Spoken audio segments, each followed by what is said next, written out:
Monica Febriana. Di sini saya akan menyampaikan sebuah informasi di mana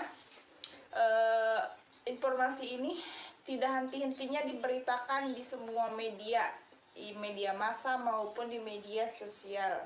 Ya, ini tentang pembelajaran di masa pandemi COVID-19. Tentunya pembelajaran di masa COVID-19 ini tidak henti-hentinya banyak dibicarakan di semua media. Tentunya banyak sekali keluhan mulai dari orang tua, pengajar, dan siswa itu sendiri. Pandemi COVID-19 telah menciptakan kebutuhan dan perlunya menjaga jarak dalam interaksi sosial atau social distancing, karantina, dan isolasi, sehingga setiap individu yang rentan tidak akan terkena virus tersebut. Upaya tersebut dilakukan salah satunya dengan tujuan agar sistem perawatan kesehatan tidak kewalahan akibat meningkatnya jumlah pasien yang harus dilayani. Masyarakat seharusnya memahami manfaat dari mengupayakan kurva landai atau flat the curve, sebuah pendekatan yang digunakan untuk menghambat dan menghentikan lajunya penyebaran COVID-19. Model ini menghendaki agar setiap individu dapat melakukan tanggung jawab bagaimana guna memperlambat penyebaran virus tersebut.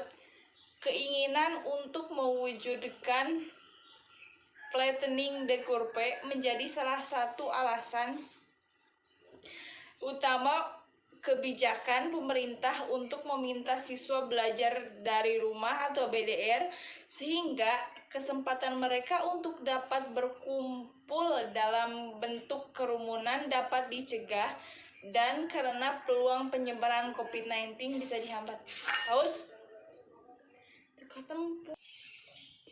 Tentunya banyak sekali keluhan masyarakat di mana dalam keadaan normal pembelajaran model BDR belajar di rumah dan BDS belajar di sekolah bisa relatif sama tujuan dan kualitasnya. Yang membedakan mungkin hanya sarana pendukung yang digunakan. Pada keadaan darurat, ketika masyarakat termasuk siswa dan guru masih dibayangi wabah mematikan COVID-19. Seharusnya desain atau proses pembelajaran yang diterapkan berbeda, sebab belajar tidak lagi bisa dianggap sebagai business as usual.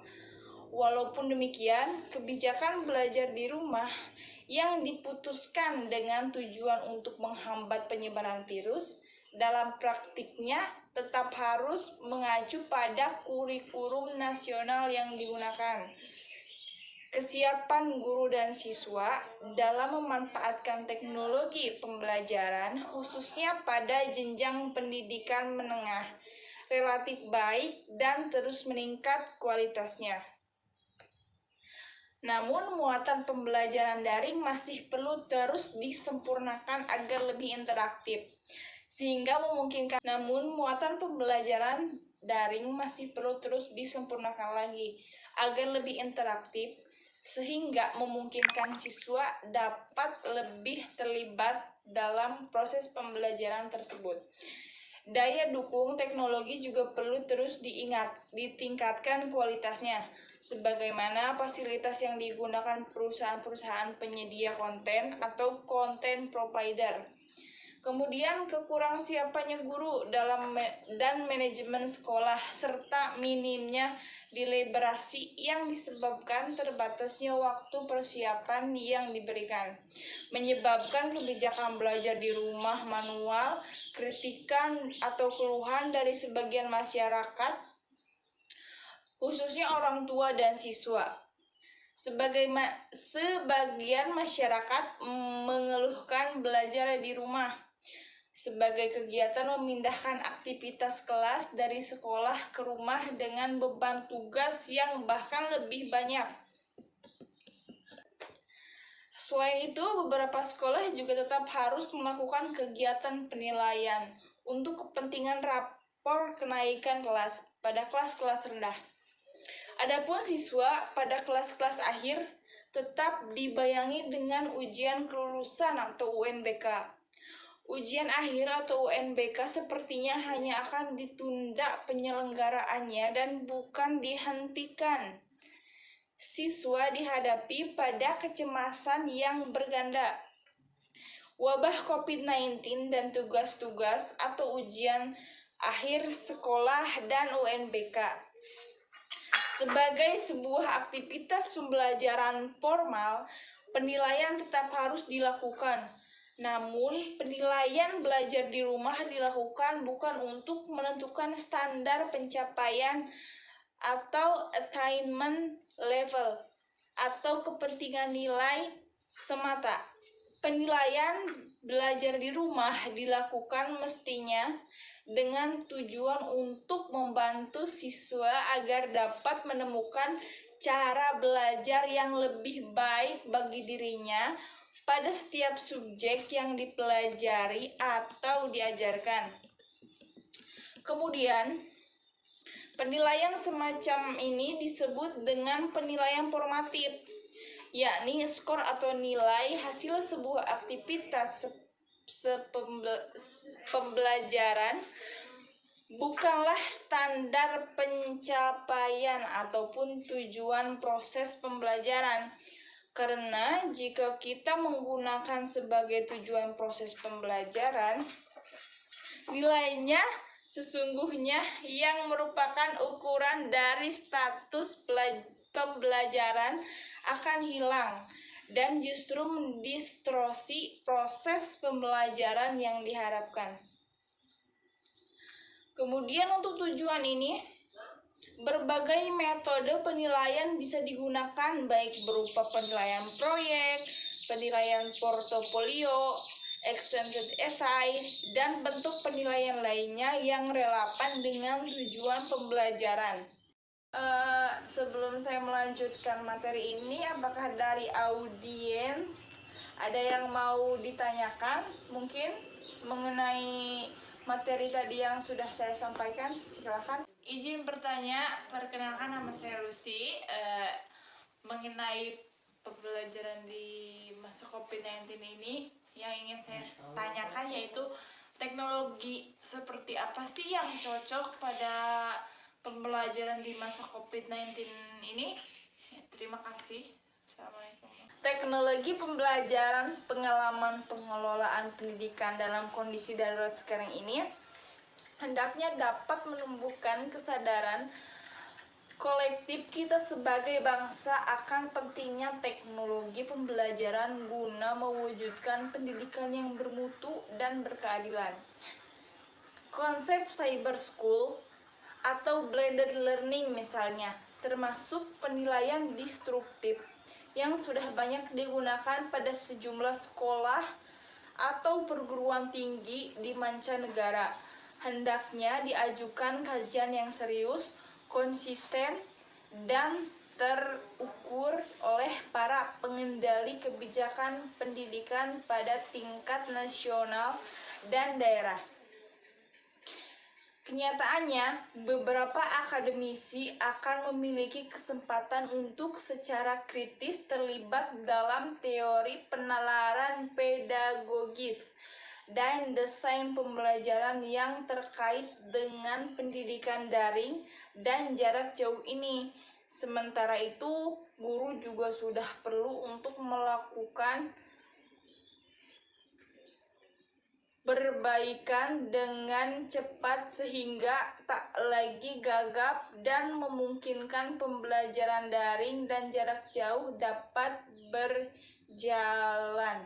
Menyelenggarakan pendidikan daring dalam banyak kasus masih berupa kuliah atau seminar seperti contoh saat ini, dengan melibatkan kelompok-kelompok berbasis individu, semua menghadiri ruangan yang sama pada saat yang sama, tetapi mereka tidak semata-mata terlibat satu sama lain. Pengajaran yang lebih baik melibatkan penilaian formatif, dan ini juga harus ditandai dengan kerja keras. Teknik mempertanyakan, baik sinkron dalam hal streaming maupun asinkron dalam fasilitas berbasis teks, yang memberikan bukti kepada guru atau dosen untuk merespon dan menunjukkan arah pembelajaran bisa jauh lebih berharga. Pembelajaran selanjutnya melibatkan siswa berkomunikasi satu sama lain dengan kegiatan terstruktur antara mode transmisi, kolaborasi. Ini semua bisa terjadi menggunakan teknologi yang tersedia sekarang ini dengan platform live casting, dokumen kolaboratif, ruang dan aplikasi bersama keadaan terkini, dan teknologi informasi dan komunikasi tidak secara otomatis menciptakan lingkungan belajar yang inovatif dan berkualitas.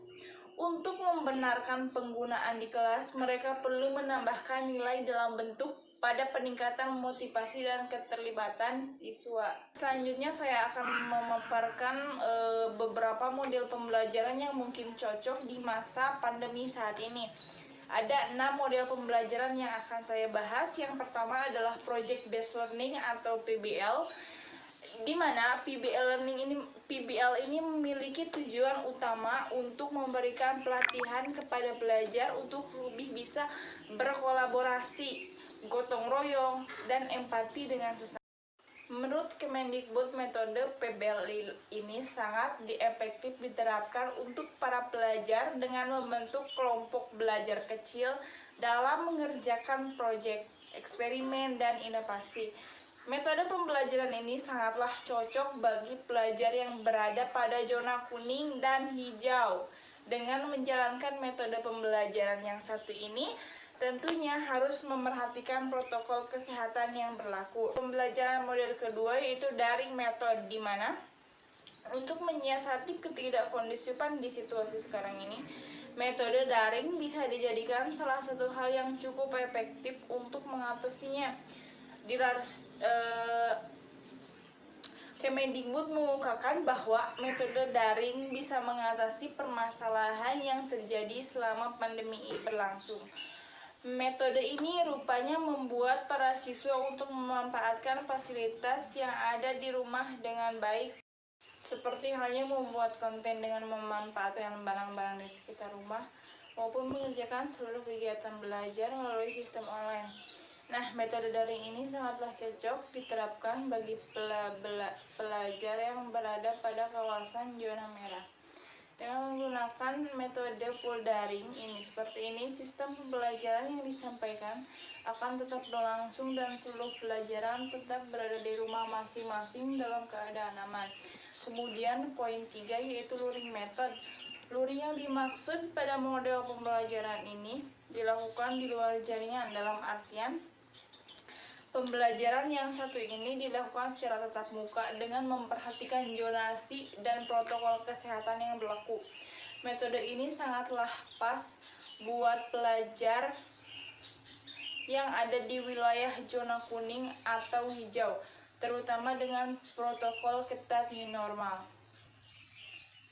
Dalam metode yang satu ini, siswa diajar secara bergiliran atau shift model agar menghindari terjadinya kerumunan. Kemudian metode ini dirancang untuk menyiasati penyampaian kurikulum agar tidak berbelit saat disampaikan kepada siswa.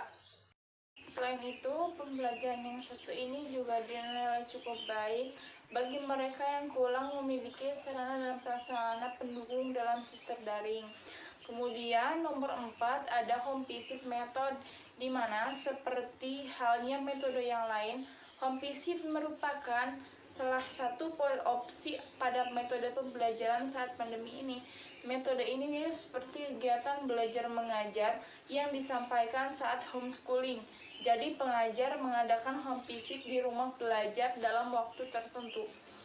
Metode ini sangat pas untuk pelajar yang kurang memiliki kesempatan untuk mendapatkan perangkat teknologi yang mewadahi. Dengan demikian, materi yang akan diberikan kepada siswa bisa tersampaikan dengan baik, karena materi pembelajaran dan keberadaan tugas yang diberikan bisa terlaksana dengan baik.